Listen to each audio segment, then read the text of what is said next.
We're looking at the Kimura from single leg and as a counter. So if Phil picks my leg up, we talked about some of the fundamental things with the single leg. You know, if I can use the belt and if I'm able to stomp down and go here, then I'm going to use more kind of conventional throws probably, you know. I can do rise, I can even go inside, I can do lots of things because we often will, like in judo, will kill for this good of a broken posture with a closed hip. Like it's quite easy to throw at that point. But somebody who's good at a single and they're good at really holding it tight, making you move and making you hop around, it's way harder to get the leg down.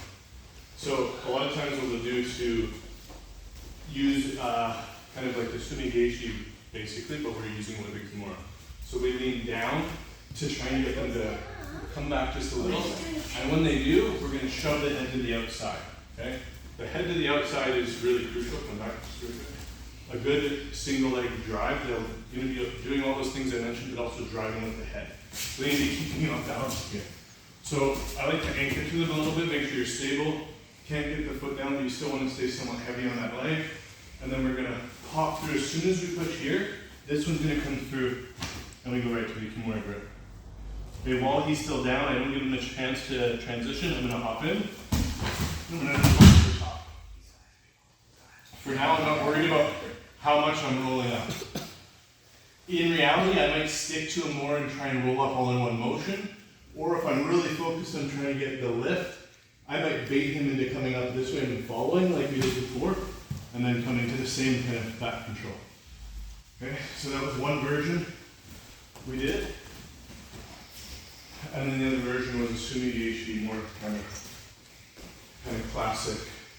So from here, we go right to the belt, holding here. We're doing the same thing with the head, but when we get here, we're grabbing material here. And the mechanics are very similar. I'm popping in, I'm loading him on this hip, but it's a little bit easier to control where his center is because instead of this handle, I'm using here. So I go here, hop in, and I can throw him a little bit easier this way.